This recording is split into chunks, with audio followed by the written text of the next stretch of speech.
saja udah melukar diri, cengeng, wadam orangnya. Siapa suruh naik gitu? Baru itu sikit udah melukar diri. Dan harus proaktif memulakan masyarakat, jangan lari. Jangan ambil alasan tidak tahu. Jadi saya harapkan kepada bupati wali kota yang cengeng, letak jabatan aja, ganti yang lain, apa salahnya? Saya harapkan begitu. Dan semua instansi pemerintah masuk camat dan divisi supaya proaktif.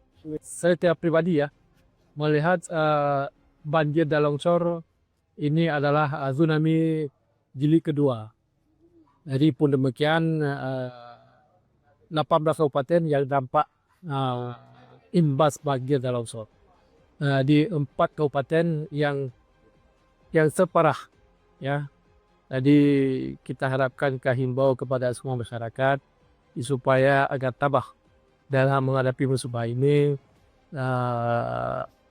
Dan alhamdulillah setiap musibah pasti ada hikmahnya.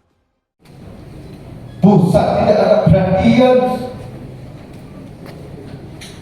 menganggap bencana biasa. Tapi coba kita buka hati kita, coba kita lihat masyarakat. Sampai kemarin saya buat, saya turun ke air.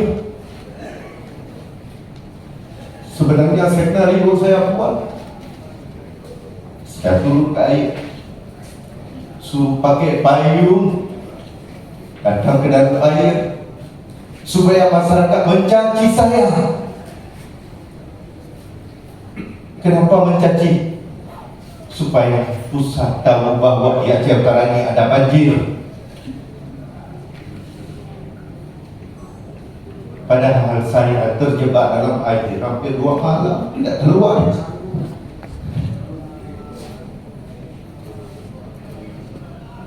Dan baru 2 kali ini datang ke posko. Saya selalu di lapangan, lihat masyarakat. Saya masyarakat kita, anak-anak kita kelaparan. Tapi apa yang boleh buat kita?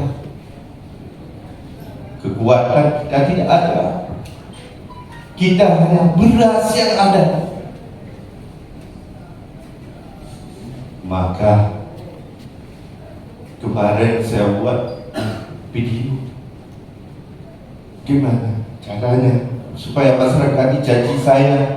Gara-gara dicaci saya, pusat tahu bahwa di Aceh Utara ada banjir, ada bencana. Kalau kita bilang yang benar, mereka tidak viralkan. Coba kita lihat di Langkahan, di sawah, lebih daripada tsunami.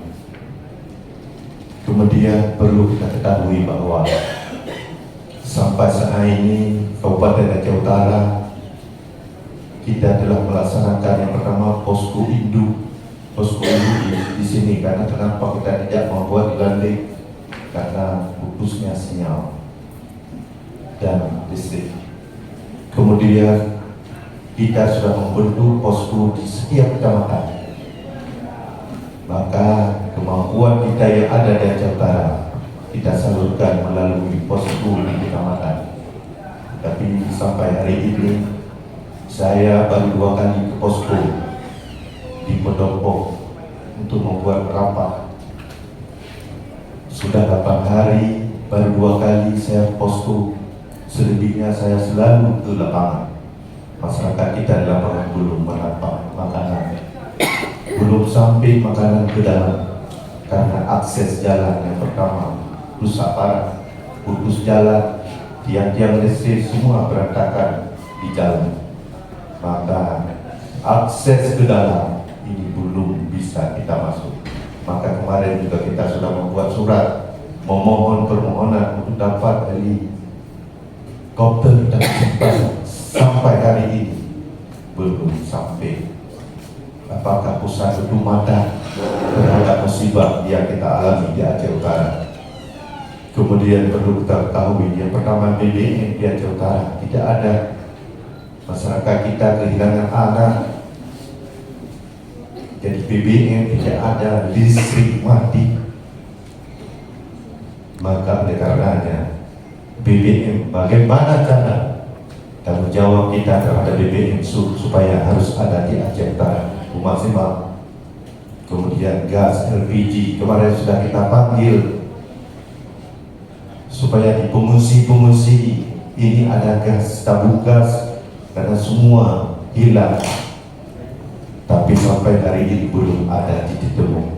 Kemudian listrik dan PLN, bagaimana kerja keras supaya PLN ini supaya kita aktif di desa-desa yang terjebak hingga terjadi korban yang luar biasa yang sampai pada saat ini. Tugas daripada Dinas Kesehatan agar reaksi cepat ke lapangan ini, segera ke lapangan, buat posko-posko di lapangan supaya masyarakat kita bisa berobat. Saya Raul, kita tidak ada makanan, maka ini kita harus proaktif. Walau kita kesediaan kita hanya beras, ini harus sampai langsung kepada masyarakat. Kalau semuanya sudah dilaporkan oleh Pak Kapolres, alhamdulillah.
Situasi saat ini di sepanjang jalan Banda Aceh Medan, tepatnya di depan Polres Lok Sumawe, masih tergenang air dengan ketinggian rata-rata lebih kurang 50 cm atau tepatnya sekitar 1 lutut orang dewasa, komandan.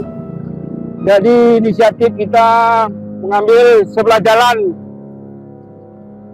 karena jalan yang sebelah kanan kita ini emang lumpuh total dan tidak bisa dilewati oleh kendaraan roda 2 maupun roda 4, komandan.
Di Jalan Medan Banda Aceh Desa Tambun Tunong depan pabrik tim dapat kita pantau dan untuk situasi arus lalu lintas yang dari masyarakat yang tinggalnya di komplek ini tidak bisa melintas, lumpuh total. Untuk pengguna jalan yang roda 2 dan roda 4 pada saat mengendarai sepeda motor dapat kita peringatkan dan melaju dengan jalan Tambun. Subscribe, share, like, and comment. Subscribe, share, like, and comment. Subscribe, share, like, and comment. Subscribe, share, like, and comment. Subscribe, share, like, and comment.